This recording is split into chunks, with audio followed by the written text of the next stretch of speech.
कथा श्री रामायण के अभियांत्रिकी ज्ञान की। सुनो कथा श्री रामायण के अभियांत्रिकी ज्ञान की।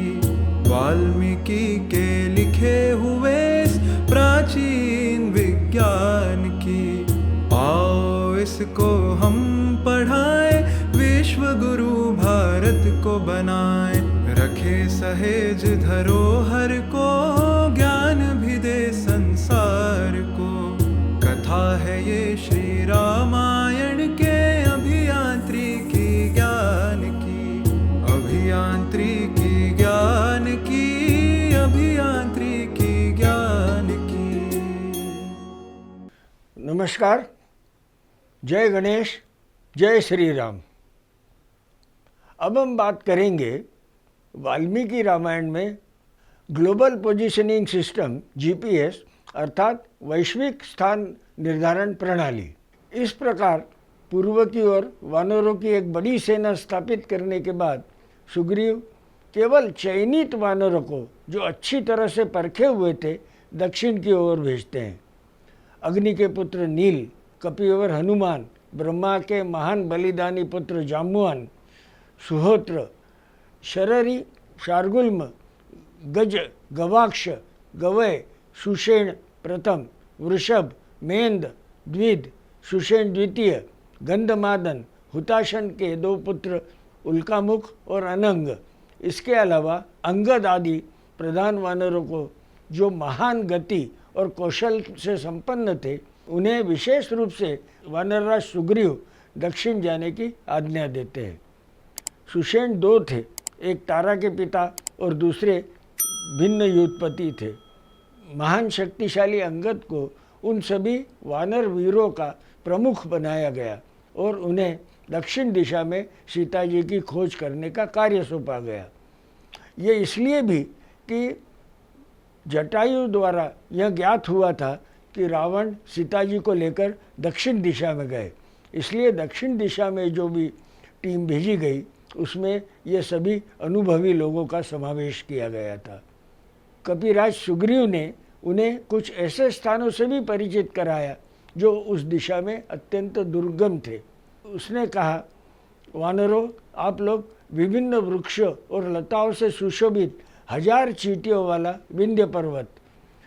यहाँ एक बात ध्यान देने योग्य है कि जब दक्षिण दिशा को वो परिभाषित कर रहे हैं तो दक्षिण का अर्थ, क्योंकि ये लोग बैठे थे ऋषमुख पर्वत पर, जो कि आज के हम्पी या चिकमंगलूर के पास में आता है, पर दक्षिण दिशा में विंध्य पर्वत जब कह रहे हैं तो दक्षिण को परिभाषित करते समय नर्मदा से दक्षिण का पूरा जो भाग है उसको दक्षिण भाग के रूप में कहा गया है। तो विंध्य पर्वत, विशाल नागों से सेवित सुंदर नदी नर्मदा, विशाल नागों से सेवित सुंदर गोदावरी, महानदी, कृष्णवेली, महाभाग, वरदा आदि नदियों के तट, और मेखल है अमरकंटक, मेखल का नाम अमरकंटक। उत्कल के साथ साथ दशार्ण देश के नगरों अमरवंती, अवंतीपुरी के में सभी स्थानों पर सीता की खोज करो। इस प्रकार विदर्भ, रुष्टिक, रम्य, महिष्टक, वंग, कलिंग तथा कौशिक आदि देशों में सब दिशाओं का अवलोकन करते हुए पर्वतों, नदियों तथा गुफाओं सहित संपूर्ण दंडकारण्य की खोज करो। बार बार हर जगह खोजे, यहाँ तक कि गोदावरी नदी में भी जो वहाँ है। इस प्रकार आंध्र, पुंड्र, चौल और पांड्य देशों के साथ साथ केरल आदि भी खोजे। एक अन्य ग्रंथ के अनुसार यहाँ मत्स्य देश समझना चाहिए, जयपुर अलवर का क्षेत्र आता है। फिर अनेक धातुओं से सुशोभित अयोमुख मलय पर्वत पर भी जाएं, उसकी चोटियाँ बड़ी विचित्र है। यह एक शानदार पर्वत है जो खिली हुई अजीब घाटियों से युक्त है। इसके सभी स्थानों पर सुंदर चंदन के वन है। उस महापर्वत मलय पर तुम सीता का भली भांति प्रकार से खोज लगाओ। फिर निर्मल जल वाली दिव्य नदी कावेरी को देखें, जहाँ अप्सराएं विवरण करती है। उस प्रसिद्ध मलय पर्वत के शिखर पर सूर्य के समान महान तेज से संपन्न महर्षि अगस्त्य को बैठे हुए देखिए। यद्यपि अगस्त्य के आश्रम का वर्णन पहले पंचवटी के उत्तर भाग में किया गया है, तथापि यह मानना चाहिए कि यही मलय पर्वत पर भी उनका आश्रम था। इसी प्रकार वाल्मीकि मुनि के आश्रम अनेक स्थानों पर है। वैसे ही उनका या क्या यह इसी नाम का कोई अन्य ऋषि था? तदनंतर उन प्रसन्न मुनियों की आज्ञा लेकर यहाँ से सेवित महानदी ताम्रपर्णी को भी पार करें। ताम्रपर्णी आज तमिलनाडु में आती है। उसके द्वीप और जल विदेशी चंदन से ढके हुए हैं, अतः वह सुंदर वस्त्रों से सुशोभित होकर प्रेमी के भांति अपने प्रिय सागर से मिलती है। हे वानरों, उनके पास से गुजरते हुए आपको पंडियन राजाओं की नगरवेशी पर स्वर्णदार दिखाई देंगी, जो रत्नों और दिव्य आभूषणों से सुसज्जित है। आधुनिक तंजौर या तंजावर का यह वर्णन है। प्राचीन पांड्य वंशीय राजाओं का शहर है। सुग्रीव ने वानरों को इस शहर में भी खोज करने का आदेश दिया। फिर समुद्र के किनारे जाओ और उसे पार करने के लिए अपने कर्तव्य का स्पष्ट निश्चय करके उसका अनुसरण करो। महर्षि अगस्त्य ने समुद्र के भीतर एक सुंदर सुनहरा पर्वत स्थापित किया है, जिसे महेंद्रगिरी के नाम से जाना जाता है। इसकी चोटियाँ और उसके पेड़ अजीब सुंदरता से संपन्न है। वह भव्य पर्वत विशाल महासागर की गहराई में समाया हुआ है। तरह तरह के फूल वाले वृक्ष और लताएं उस पर्वत की शोभा बढ़ा रहे हैं। देवताओं, ऋषियों, महान यक्षों और अप्सराओं की उपस्थिति है। अप्सराओं की उपस्थिति से यह सुंदरता और भी बढ़ जाती है। सिद्धों और चारणों के समुदाय यहाँ सर्वत्र फैले हुए हैं। इन सभी कारणों से महेंद्र पर्वत मनमोहक लगता है। प्रत्येक उत्सव के दिन सहस्त्र नेत्रों वाला इंद्र उस पर्वत पर पदार्पण करता है। उस समुद्र के दूसरी ओर एक द्वीप है, जिसका विस्तार 100 योजन है। मनुष्य वहाँ तक नहीं पहुँच सकता। आपको उस दीप्तिमान द्वीप के चारों ओर अपना पूरा प्रयास करके विशेष तरीके से सीता जी को खोज करनी चाहिए। वह देश राक्षसों के राजा रावण का निवास है, जो इंद्र के समान तेजस्वी है, जो हमारा हत्यारा है। उस दक्षिणी समुद्र के बीच में अंगारक नाम का एक राक्षस रहता है, जो छाया को पकड़ लेता है और जानवरों को खींचकर खा लेता है।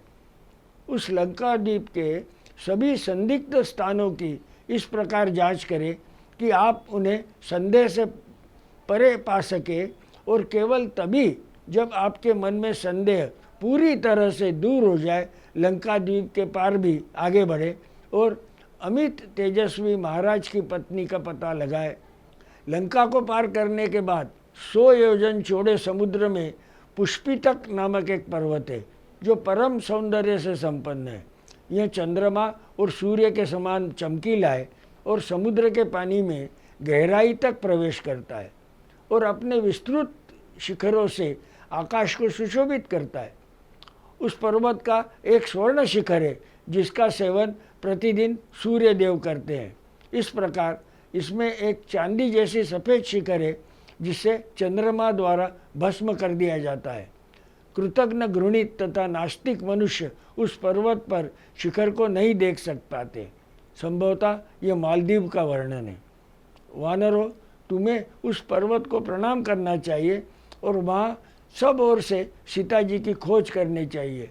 उस दुर्घर्ष पर्वत को पार करने के बाद सूर्यवान नामक पर्वत होगा।